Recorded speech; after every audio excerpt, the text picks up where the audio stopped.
Hello and a very warm welcome. If you are here for the Gender Balance in a Post-COVID World panel, then you are in the right place. And it's great to have you with us, and we hope you are all well. If you are into tweeting, just to let you know that you can tweet about today's panel at #FinanceIsFemale. So I'm Helen Avery, Sustainable Finance Editor with Euromoney magazine. And as you can see, I have with me three guests. We have Mark Freed, CEO of E2W, Amanda Pullinger, CEO of 100 Women in Finance, and Mandy DeFilippo, Global Head of Risk Management at Morgan Stanley. Thanks for joining us. We're going to be talking about the opportunities and challenges this crisis has brought about with regards to accelerating gender balance within the financial industry. But before we get going, just a few things I want to mention. We are joined in the invisible by our lovely producer, Philippa Shipley. And she is not only our poll expert, but if you have any technical difficulties, she can help you out on the chat bar. And a quick disclaimer. Firstly, you should know that you are on mute, but this virtual panel is being recorded. We're actually going to share a link with you so you can access the recording afterwards. Secondly, this event is for information purposes only. We're not giving any investment or transaction advice. It's an entirely different panel. All views expressed on this panel are those of the participants, not of Euromoney. All comments are public and on the record, and all content is copyright to Euromoney Institutional Investor 2020. So we have a lot to get through today, and I know you'll probably have a lot of questions for our panel. So let me just sort of fill you in about on the format. We're going to speak for about 20-25 minutes. Before opening up to a Q&A, but you can submit your questions at any time throughout the stream using the Q&A button. And to make my life easier, we ask that you can upvote those questions that are popular or similar to your own so that we can take those first. And if you have a question for a specific panelist, we just ask that you maybe write their name in or something. But to start, we want to ask you a question. So, Philippa, could we have our first poll up? And that is, do you think gender balance will be better or worse following this COVID-19 crisis? And while you're answering that, I'd like to pose our first questions to Mark. So welcome again, Mark. I wonder if you can kind of set the scene for us a little bit. So, you know, gender equity in the financial sector has seen a real push in the last kind of 3 to 5 years, really. We've seen sort of financial institutions making commitments, setting internal policies to improve the number of women hired, senior hires, women on boards, and we've simultaneously seen improved disclosures around gender pay gap. Now, your company did a report this month that showed that despite very good intentions, little progress has been made. So I wondered, if you could just talk us through a bit about that data and then why you think the current COVID-19 crisis is such an opportunity for us to really finally see some momentum. Helen, thank you, and good afternoon to everybody, and hello to Mandy and Amanda. It's a pleasure to be up here with you today. It was nice to have an introduction that didn't include where the emergency exits are and what the coffee break is going to look like. We're living in a virtual world. But back to the topic. Thank you, Helen, and thank you for the introduction. Yeah, you're right. I think in looking forward, and before we look forward, it's always good to look back and look back on where we've come from. 3 or 4 years ago, the government launched gender pay gap reporting in the UK, which enables us to get a more of a picture of actually how firms are doing and how they're progressing. And unfortunately, the picture isn't that bright. We follow 61 corporate and investment banks and have measured and followed their gender pay gap reporting over the last 3 years. And what we found is actually that only 4 firms in the industry are on track to close their gender pay gap this decade in the next 10 years. We found that almost half of the firms we follow have got fewer women proportionally in top quartile earning roles in April 2019 than they had in April 2017. And about a quarter of firms actually have fewer women in the lowest quartile roles, perhaps indicating a bias towards men, even at entry level. And only 7 of those 61 firms actually have 30% or more women in top quartile earning roles. So despite the rhetoric, despite the promises, despite the signing of charters, we actually haven't made much progress. So one has to ask ourselves, in this COVID world that we're in, does it present a real and perhaps the largest opportunity for change? Well, I hope so. I'm confident that it will if we grasp it. Because after all, we've been going through a human tragedy. Everyone has had time to reflect and consider what they want from work. Everyone has been exposed to the alien and different ways of working. Permanently working from home is not the same as doing it one day a week. And working from home is not the same as flexible working. So to varying degrees though, it's worked and we should celebrate that. But there is a fear that if we do nothing, we'll look back in 3 years' time and find ourselves in the world we left in January and February. We need to do something. We need to grasp this opportunity. I talk to a lot of people in the industry. A lot of people are saying they've enjoyed this time, these 7 weeks, despite the tragic backdrop. They've enjoyed more time, less commuting, more time with their family. The culture has become more inclusive. Humanity is coming out. When you ask somebody at the beginning of a conversation today how they are, there's meaning behind that question, which wasn't there in January. People are also telling me that it's been good for their well-being. They find their mental health improving, their general health improving, and a sense of mindfulness. But against that, people are telling me they're more productive, they're getting more done. And the technology that we're using, technology like Zoom, where because I've got a yellow square around me, I have the table. I can't be interrupted, I can't be talked over. So we're using more inclusive technology. That doesn't mean there aren't challenges. Isolation, a lack of direct human and social interaction. The home office and technology.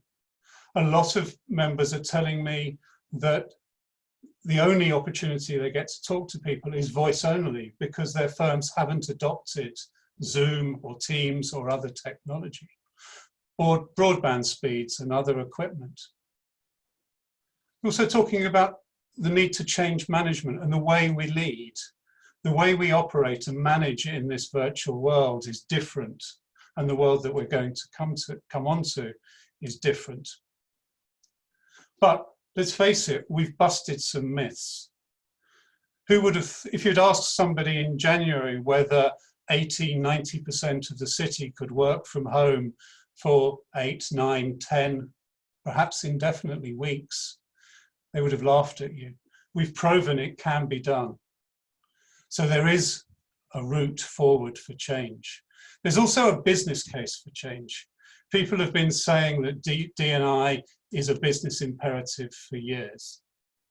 Well, we now have the opportunity to address that and sweep away some of the old problems and the old blockers, develop new employer value propositions, cultures, a better morale, a better sense of well-being in the industry, make it more attractive for the best graduates to come and join, and retain people and develop them when they do. Help the industry to remain competitive. There's cost benefits as well as effective benefits. However, this won't happen unless we make it happen. It won't happen by accident. We need to evolve. It needs directing and managing. It needs a helping hand. It's not just about working from home. It's so much more than that. It's about humanity, embracing and using technology in leadership. So come on, I say to you all now, come on, let's take a giant leap forward. Let's stand up and lead and embrace and drive change. After all the years of promises and this tragic backdrop we are now in, let's take the opportunity to get diversity and inclusivity done once and for all. Thanks, Mark, for setting that scene for us. Perhaps, Philippa, you can bring up the results of our poll and just see whether people do think, oh, wow, okay. So do you think gender balance would better or worse following this COVID-19 crisis? Majority say they think it's going to be worse. Kind of surprised at that. So coming over to you, thanks very much, Philippa. Coming over to you, Amanda, thanks again for joining us. I don't know what you think about that poll, but I really wanted to sort of help you frame us in a way maybe that's more positive about why we might see more change, because I know your organisation focuses on supporting women in their career tracks in finance through education and networking. And you've seen some positive changes over this period of COVID-19 around sort of building confidence for women and networking. So I just wondered what you thought about that poll result and versus what you're seeing. Yeah, I think what that poll says is people don't really know. I mean, although it was 43%, actually the majority said the same or better. So in my mind, that's the positive spin on it, I guess. You know, it's really interesting from 100 Women's perspective. We've always worked from home. So all of my staff have worked from home, and I've actually led a remote team for many years. In fact, we did a kind of a thought leadership piece at the very beginning of March around working from home, and I wrote a piece around how do you lead a remote team. And I realized it's 20 years since I worked in a traditional office, so I have the opposite issue of trying to remember back what it was like. But because we were all working remotely anyway, it gave us an opportunity to pivot our events from in-person to online very quickly. And I have to say, my staff have done an amazing job of encouraging all of our volunteer committees around the world to take on this challenge in a positive way. This is the third crisis that 100 Women has been through. We went through 9/11, we went through the financial crisis, we're going through this crisis. And there are a number of things that I've learned through those crises that really we were able to implement very quickly in this case.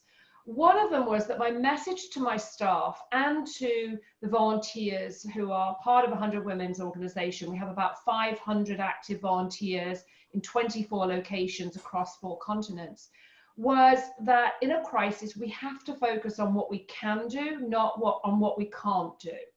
And I think, because I think what we can do gives us all that sense of control, of taking back something that we all feel right now very vulnerable about, which is losing control to some extent of our lives, and in many cases, our livelihoods.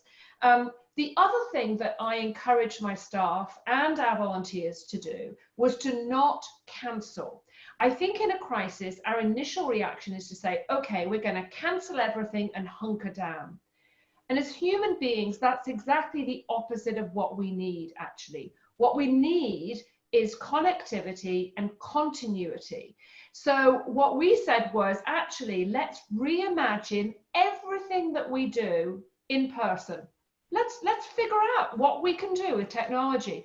And it has been remarkable. So we have hosted, we've hosted a launch of our mid-career group in Cayman yesterday. Where we all, you know, had a glass of champagne together to say, you know, welcome to everybody in our mid-career group, which is a small group of women in the mid-career part of their careers. We celebrated our 10th anniversary in Milano Lugano location the other day. We've done a virtual wine tasting with some of our senior practitioners. We've introduced a new film concept to some of our angel members to get their ideas about how to move forward with a particular film that is going to be out there. And we've also hosted many education events. And so I'm incredibly proud of that pivot. And what we've learned from that pivot is that our members now feel more connected globally than they've ever felt. Because in the past, our members would join a particular education event in their location, or perhaps if they were traveling to that location, but most of our members couldn't attend those events.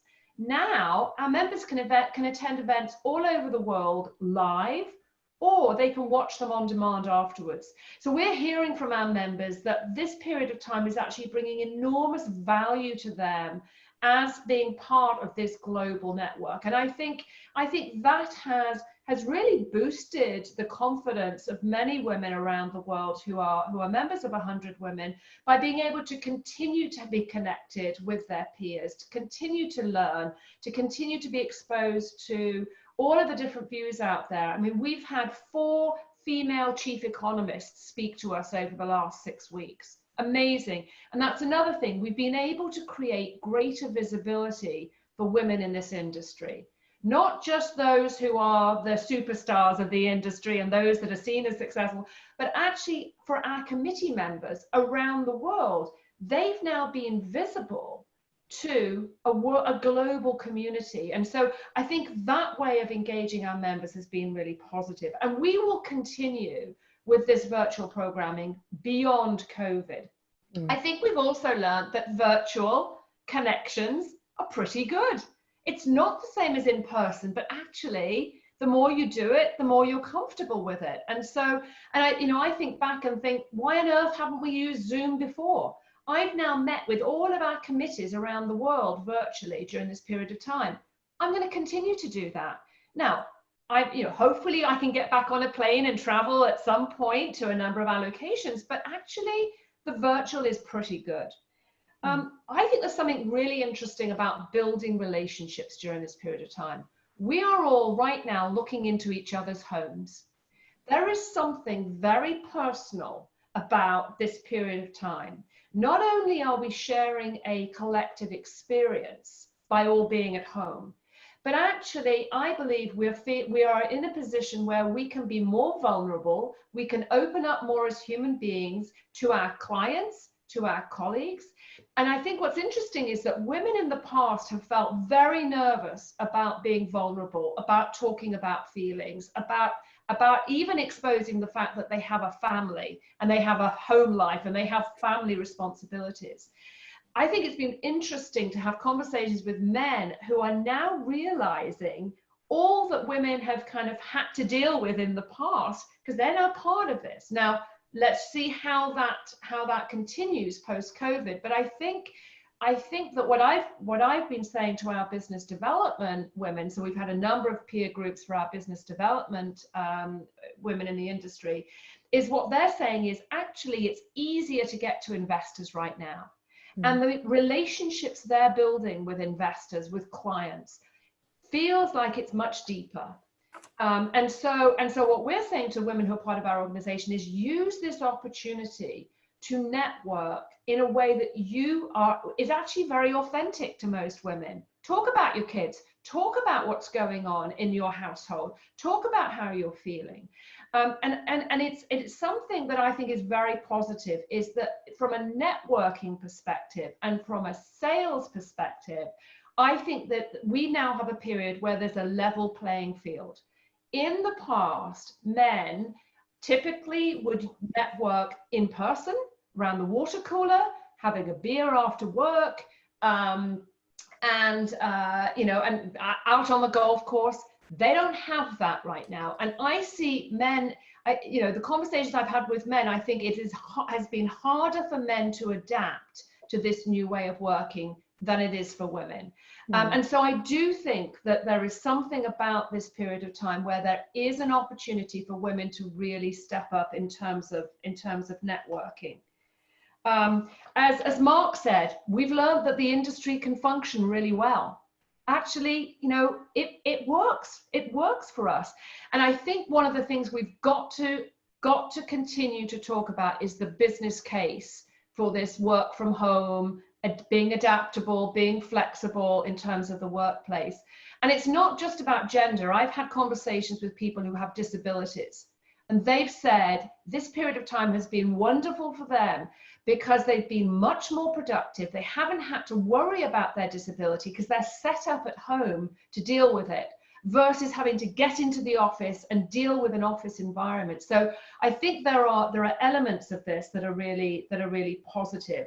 And so the key is, what happens when we all return to work? What happens when COVID is over? And I agree with Mark, things have changed forever in some respects, but I do believe to preserve this this period of time where I think we have had more opportunity, I do believe that virtual meetings enable more people to have their voice heard than in an in-person meeting. I do believe that the style of leadership in this period of time does suit women. But it's interesting that there is a little bit of a warning, there's a bit of a warning bell that was given the other day. Alessandra Perozelli, who's Deputy Governor General of the Bank of Italy, spoke to us. And she said she's slightly worried that men will want to go back to the office, women will stay at home, and this work from home will become a woman's role. And so I think we just need to be careful that we keep saying that the business case is there for encouraging more diverse voices, and this way of operating virtually actually does have some benefits. And the final thing that I will say is that I think the biggest opportunity out of this will be in the fintech space. I think we've all got used to doing so many things virtually. Even my parents, who usually would want to go into a bank physically, have got used to doing things online virtually. And so I think there's an enormous opportunity there. And we at 100 Women have just launched we've done a virtual launch of our global Women in FinTech Visibility Initiative to really bring to the fore those women that are doing some amazing work in the fintech space. So those are my thoughts about work from home, but also what happens when we return to work. Yeah, I appreciate it. Thanks very much, Amanda. There's a lot in there to think about. I wonder if, just before we come to you, Mandy, so you can sort of tell us what it's like in the bank, whether we might have poll number 4, Philippa. It's a question about, would you like to continue to work remotely? And we're trying to gauge here between them, if there's a difference between men and women. So you can see yes full-time brackets M, yes full-time brackets F. If you are a man watching, would you mind ticking whatever works for you of these answers with the M next to it? And for women in the audience, if you could pick the F. Just to see if there is a bit of a sense of differently, because I saw a question earlier and it sort of implied that, some men want to get back into the office perhaps more than women. I don't know if that's fair. I was actually talking to someone yesterday who suggested if you live in Hong Kong in a small apartment, everyone wants to get back into an office. If you live 2 hours out of Manhattan in a lovely big house, no one wants to get back into the office. So it might not even be a gender issue. It could just be a location issue, but just out of interest. So Mandy, you're obviously in a bank, Morgan Stanley. So it's thank you for joining us. Can you sort of share with us, what you've seen at Morgan Stanley over this period when it comes to sort of some of these gender issues that have been playing out for a really long time? Sure. So I think, and I'm going to repeat a little, I'll try not to repeat too much what's been said, but because I do agree with a lot of the points that have been made. I will say though, that on the poll result that you got at the beginning of the session while Amanda was talking and Mark, I'm not surprised. I think it's really important to remember this is a period of a lot of change and uncertainty. And what we have here and what I hope people will take away is, and at least this is what I believe, I think what we have here is an opportunity. And it's an opportunity created by that backdrop of change in the environment. And so, that's kind of how I'd like to frame this a little bit. And I know people have been speaking from their different perspectives, but I must say, from the point of view of the financial services and the financial industry, we are in a completely unprecedented time. And we're all living through history in so many ways. For those of us who have been through various crises in the past, we can say what we're experiencing right now was unthinkable even just a short time ago. So, you know, because of all of that, as I'm saying, you know, we really do have an opportunity, which I'll outline. In many ways, our response, and I speak for my firm as well as the industry, our response has been a tremendous success in many ways. We managed to, you know, essentially convert ourselves from 100% in office to a, you know, roughly, you know, between 80 and 90% work from home globally, and certainly 90% in New York here and in London within a matter of, you know, very, very short time, a week or two. And I work in sales and trading, so I run risk for fixed income here. And that means that in my business, we have the trading business working from home or working remotely, which I think, again, until very recent, until this, was generally speaking unthinkable. So, you know, it's amazing and an amazing achievement. And, you know, I think before this, we had never really contemplated that any of this could even form part of a permanent model for how people work, you know, going forward. It's a real testament to advances in technology that we've all made in recent years. Technology, and some people are calling that fintech, has been and will obviously continue to be a huge part of our success for the industry. And I think this does certainly create opportunities in that space, you know, and I think it will continue to do so. I think one thing I do want to call out is, obviously, when people say technology, they think about computing technology, which obviously without that, we would be nowhere in this. But communications technology has played a huge role here. You know, we've spent actually most of our time focused on trying to replicate what it's like for teams to work together in an office, but not be in an office. And that's where, you know, that's where sort of conference facilities, platforms like Zoom. I mean, who had ever heard of Zoom before the crisis? You know, I'm a bit of, I admit, I'm slightly tech dinosaur. You know, I've got my devices, but none of us were on Zoom or speaking on video. And now I feel like almost all of my senior meetings, both externally, internally, you know, with clients and within the firm, are being done on Zoom. And, you know, it's something that people have taken very little time to get used to, and has changed very much the way all of us communicate. So against all of this, I just wanted to highlight a few things. I have kind of 4 points.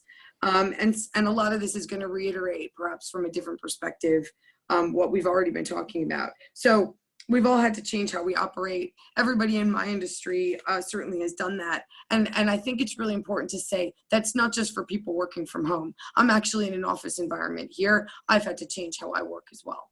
And all of us will, and it will be the reality going forward. It will be different. I understand that, you know, it won't be, you know, COVID-19 will hopefully that'll go away, but you know what, we're not going to be the same. That's what I mean. It's historic. This is a real historic moment. Things will be different going forward. It's up to us to shape that and see what that's going to look like.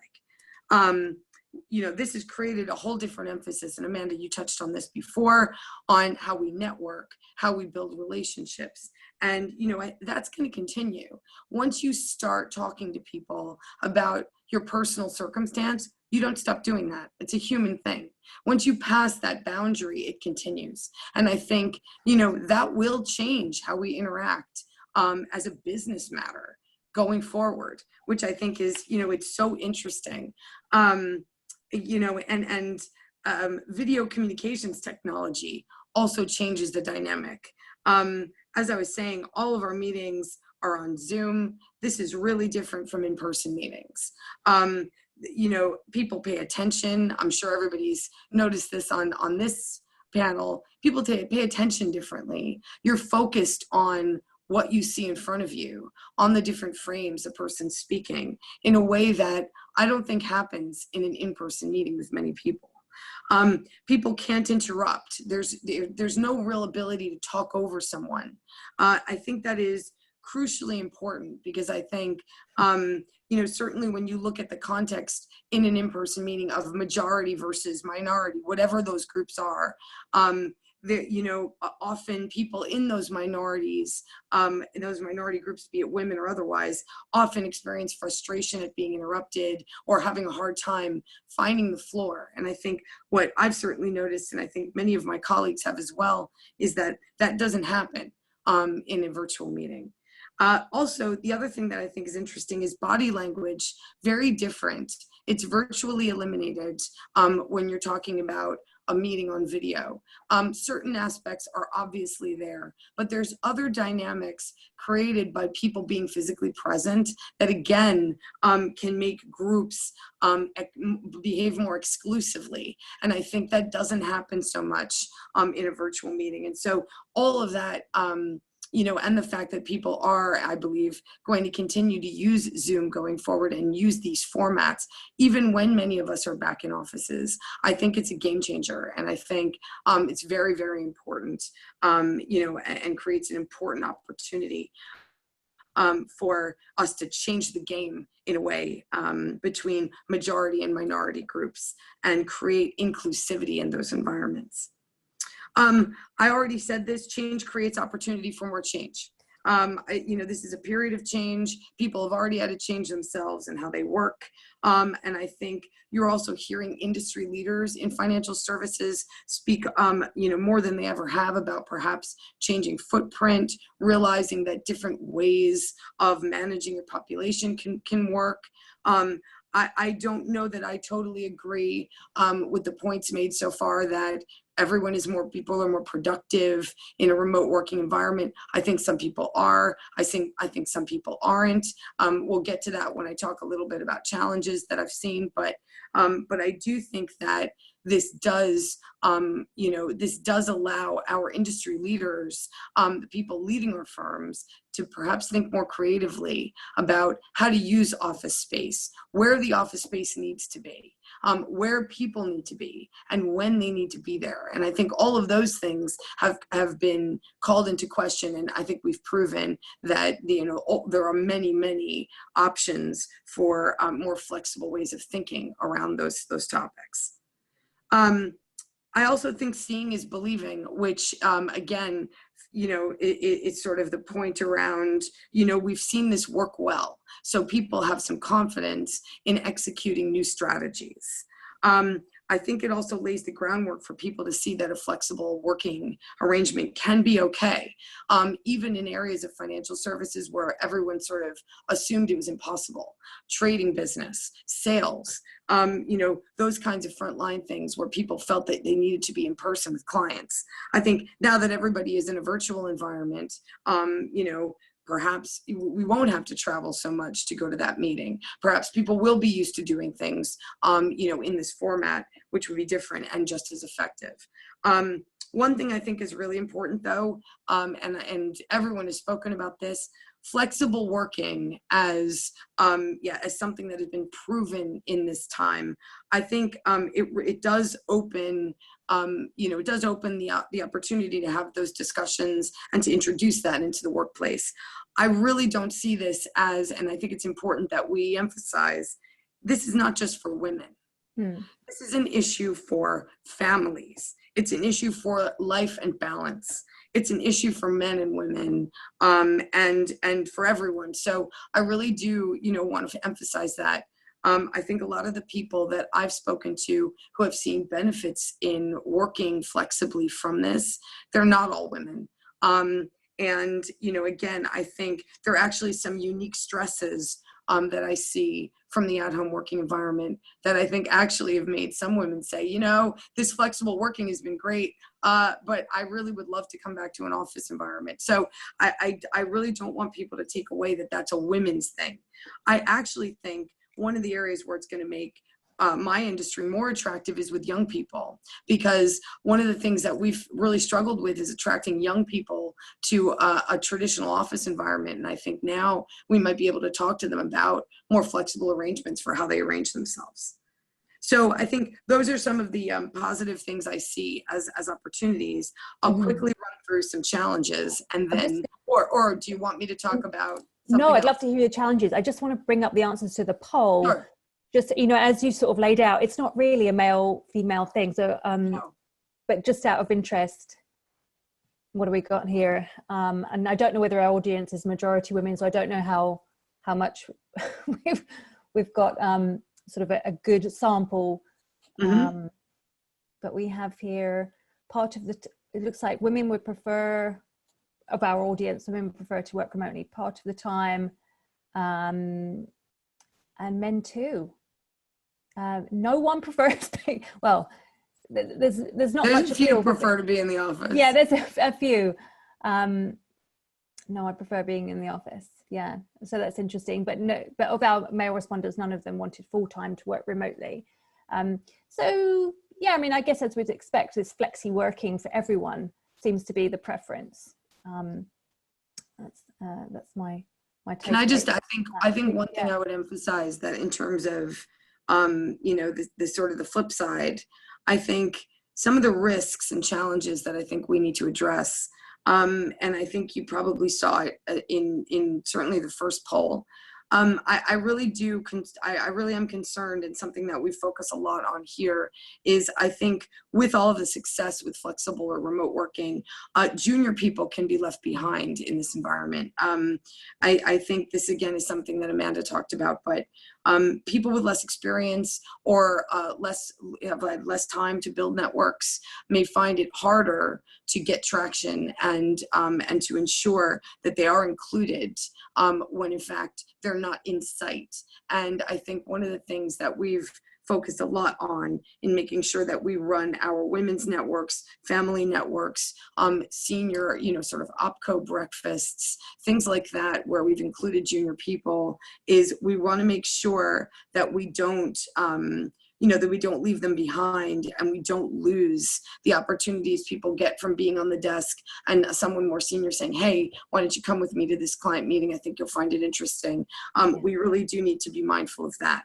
I think another thing that can happen that's similar is, you know, if people don't pay attention and foster an inclusive culture regardless, I think sometimes in a crisis environment, the people in charge can choose to make the circle smaller, not bigger. And I think we need to make sure, again, that's not something I've seen certainly at our shop, but I think that circle of trust, it's important that we still make sure that, you know, senior women are in that discussion and in that and, you know, can get themselves onto that platform and continue to do so. And I think that the work, again, certainly internally for us, our senior women have continued to meet actually more frequently, you know, in this environment and, you know, have encouraged our networks to continue operating to make sure that everybody is kind of included in that dialogue as much as possible, and that we make sure people are continuing to communicate as much as they can. The last thing I would just say is, and I said this before, working from home can be really complicated and not so easy. I think, you know, certainly during this crisis, when children are at home too, I think, you know, childcare, family needs, you know, can actually compete for people's time, can be distracting, and actually can create stresses that we don't see in a normalized environment. And I think, you know, certainly going forward, post-COVID, those can go away, but it's important to also keep track of that. And I think at our firm, we focused a lot on that too, in providing support for people, you know, broadly speaking, during this time, you know, to address family issues, childcare issues, and mental health issues as well. Thank you.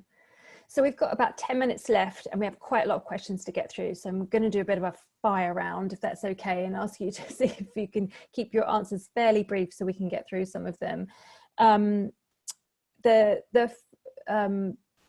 The first one, and I'm going to direct this to you, Amanda, perhaps just initially, and then open it up for everyone. Anyone can join in. But there's a question here that says, traditionally flexible working has been favourable to those with families or looking after loved ones, and those without are often questioned or overlooked for those opportunities.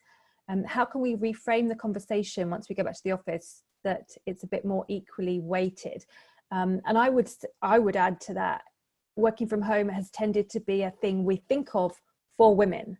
In my mind, it's not been this even, it's all of us in this together, and maybe we need to get away from that. Amanda, do you have any thoughts about how we might look at that? So first of all, you know, as I said in my remarks, I've worked you know, remotely from home, from wherever I am. It's not just from home. I travel so much, and I have a husband, but he's very self-sufficient, and I don't have children. I chose that way of living because I want the flexibility. I mean, I kind of live between New York and London a lot. And so I don't think it's just about choosing flexibility, because, and by the way, in my mind, flexibility is not part-time. I've worked full-time in this remote environment, but it's given me options to do other things in my life around work, rather than work dictating, you know, what I do in my, you know, outside of my, you know, work life. So I would just make that comment that I don't think it's just, and I think there's an increasing number of people who are realizing it's not just about having a family and having that flexibility. There are other things that you might want to do. You know, I sit on a number of non-profit boards in the UK. I can sit on those boards because I'm able to go back and forth between the US and the UK very flexibly. What I would say is one of my concerns about this period of time, it was a concern, but it's also an opportunity, is what I'm hearing from the women in our organization is that the disproportionate amount of childcare and thinking about childcare and thinking about homeschooling has been on the shoulders of women, right? Now, I think it's also been an opportunity for some women to say to their partner, you know what, we're both working, we've got to figure this out. So to some extent, there is an opportunity to have a conversation that we haven't had before necessarily, but it's a personal choice to have that conversation, right? This isn't about a corporate culture. This is about, you know, who you chose to partner with to have children, which goes back to my advice with young women is be very careful who you pick to choose to be your partner in life, right? You know, I think Sheryl Sandberg said, you know, it's not about whether or not you have children. It's who you choose as your life partner that really determines how you're going to live your life. So I do think there's an issue there, but again, any opportunity to have an open conversation about how this works, I think is really critical. Yeah, I agree too. And I think, as I said, you know, to me, this is not, you know, we've got to get away from thinking that flexible working arrangements are a women's thing. Yes, maybe many women will find it useful, but quite frankly, I get an equal number of questions about flexible working from young people of you know, both genders and all arrangements. And it's not about whether they have children at home. Frankly, it's about some of the things Amanda said. You know, people don't want to spend. I mean, it was very different when I started working, when, you know, all of us assumed we would just spend a ton of time in an office. Now there are many opportunities and different things available to people, and they don't want to spend all of their time in an office. And quite frankly, I think what this period has proven is they don't have to be productive and effective. And I think that's the lesson I think as an industry I'd like us to take away, so that we can benefit from the talent that these people have and want to bring, you know, to our working environment. And I think I agree with you, Mandy. I think one of the fears, and sorry to be a fearmonger here, is that if we're not careful and we think about it as a flexible working for women only, is that we'll end up with a two-stream workplace and two cultures. We'll have that office culture and the clique and the water coolers and everybody who works in the office, and then we'll have those that work at home, and they'll become less visible and won't progress. So I think some of the onus is to say to those people who come into the office, you've got to work from home. You've got to work from home a few days a week, and we've got to change the whole culture, not create two cultures. That's really interesting. So yeah, an entire culture shift, not just within finance. So on this, I'd love to bring up poll 2, Izzy, while we have a couple more questions, and that's just asking people what's been negative, positive, just to get a sense. You'll see childcare in there because there's quite a few questions about, you know, it's been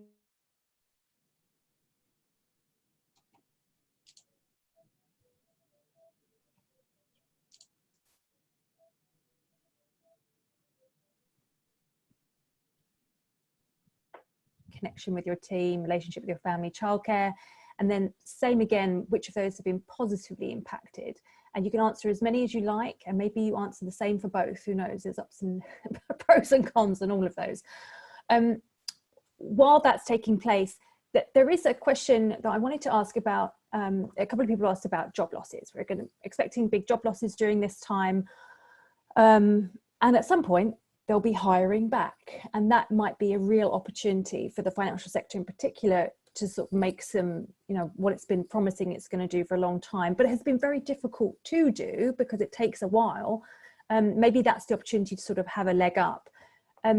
Mark, I know you've mentioned before, because your firm is involved in sort of employment opportunities for women, that one of the things that we can do to get ready as women is just be more prepared. I wonder if you can very briefly just talk about how we might do that should we unfortunately have job losses. And even actually one of the questions was, do you think it might be disproportionate? It's probably too early to tell, but disproportionate losses for women than men. Yeah, lots to talk about there. Yeah, in 2 minutes. I have anecdotally heard a number of our members who have unfortunately been made redundant or furloughed over the last 7 or 8 weeks, that they think that was done unfairly and because they were a woman and whilst their colleague, a man, kept the job. That's anecdotally. I suspect we'll see some results of that at some stage. The other thing I think I'd like to say about hiring practices, I think it's more about firms looking at their hiring practices than women being ready. So many firms that we work with or see or speak to put time of hire and cost of hire as a priority, or they will be recruiting via the old boys network rather than with a diversity eye. There are very few firms in the industry who have actually implemented very good, worthy and workable diversity recruitment strategies that really go out and go that extra mile to find the best candidate for the job and the best diverse candidates for the job as a consequence. I was talking to a firm today who have just started hiring again, and they said they didn't need my help because they've got 20 men on the shortlist and 1 woman. So they have a woman's represented. That's not unusual. It wasn't unusual in the old world, and it's not unusual in the new world that we're living in now. We need to address recruitment. Thanks. Amanda, Mandy, anything you want to chime in on how we might look at this period as being a chance when we start to recruit, really sort of doing what we're saying? I mean, I think it is an opportunity. I think it will take a little time to sort of play out, because what you'll have just logically is this year, and I'm sure people have seen, you know, at our firm, our CEO, you know, came out with a very positive message about, you know, sort of jobs during this environment at our firm. But I think, you know, to the extent that some firms aren't able to do that, you'll have some job loss in the industry, and then you'll need for things to normalize a little bit before people probably want to do a lot of large scale hiring again. It's certainly what we saw in the 2008 crisis. Understandably, that was a financial crisis, so it's a, you know, this will be less severe, but still, you know, it does take a bit of time for it to play out. However, I do think certainly, number one, in some areas where I think firms have had difficulty retaining women, this is a great opportunity. So fintech, which I think, Amanda, you talked about already, I think that's an area where if there are women technologists out there, they are going to be in high demand, I would say. And that's an area where firms can really improve themselves, you know, kind of massively, and where we will be, I'm guessing firms would look to invest.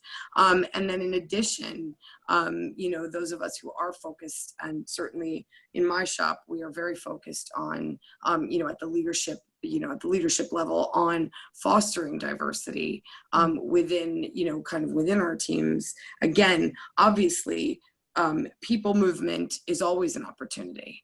And so, you know, whether that means people are looking for that from internal candidates, externally, I think it's just important that, you know, people have that as a top of mind. And it's not, as Mark says, a tick the box, like it's an actual principle that we believe in. And I think that's what's really important. And quite frankly, what it's so hard, you know, rules don't create the belief in principle. You need people to adhere to it. It's a principle. And, you know, the more of us there are in our organizations who believe in it, the more change we can make. And I think these times of churn, though they're very uncertain, can really be, you know, we can really achieve things that can be a ground of achievement over time. Thanks. Helen, one of the interesting things that we've seen and mentioned, Mandy talked about fintech there, is when you look at the stats in pure fintech houses, that there are far fewer women in those firms to start with, but they're more equally spread across the hierarchy. So a career in fintech is actually a really good place for women to work. One, there are fewer of you and you're wanted, but two, once you're there, you can progress. There's no leaving the industry, and you will get up the ranks. Thanks. I think what's going to be really interesting is to see, Mark had mentioned, you know, recruiting techniques and what we're saying. What's interesting is, you know, I've hired somebody through this crisis who I've never met in person. We did it virtually. And what will be interesting to see is whether that shifts some of the usual unconscious bias in terms of hiring. I suspect it will. I suspect it, you know, again, it's a change, right? But we're all going to have to get a little more comfortable with, you know, dealing with people in this environment that we're all chatting in, right? And so I think that's an interesting piece here. I also think that, unlike the financial crisis, as Mandy said, I think the financial industry will come out of this quite well. I think a lot of the changes that needed to happen in the financial world had already happened. I think a lot of the job losses that were coming from in terms of the shift from traditional to, you know, a world where technology was playing a much greater part, where we have this combination of, you know, financial services and technology and fintech. I think a lot of that had already started. And I also think we came into this crisis from a capital perspective in much better shape. I think like any crisis, those firms that are highly leveraged will be the first ones who you know, are knocked out of the industry. But I think our industry, given what we went through, will actually come out of this in many ways, I think, more healthy and stronger than before. Well, thank you. There's a lot here. I want to just show the results of our final poll, because it might give us some food for thought as we leave today. So which of the following have been negatively impacted over the crisis? Looks like top there is my well-being, and then productivity. Which have been, the following have been positively impacted: my relationship with family, and my time. Interesting. And obviously you can see childcare, 16% say it's been negatively impacted during this crisis. Entirely understandable. We'll leave that up, Filippo, if you don't mind, while we close out. There's so much to discuss. We are going to be doing a series. The next one will be in July. So stay tuned for that, because this is a real opportunity. As I think we've all said, we're all no one really knows how or why or how we're going to implement it, or even what's going to happen still. But I think we all sense that this really is a moment for not just gender balance, but for diversity and inclusion as a whole. Sadly, to wrap up, I just wanted to thank our esteemed guests once again. Thank you, Mark. Thank you, Amanda. Thank you, Mandy. We know that we're working more hours than ever, crazily right now. So we really do appreciate your time. Also, just wanted to thank the Finances Female team, Philippa, our lovely producer, and Sol and Izzy and Jazz, who programmed and produced the panel. And thank you all for joining, the audience. Thanks for being interested in this, and any comments or suggestions you have, things you want to hear. I know we didn't get to all of your questions. Please feel free to reach out and email us. As I said, we'll be returning in July with the next instalment. So that about wraps it up. Thanks once again. We hope you stay well and enjoy the rest of your day. Thanks.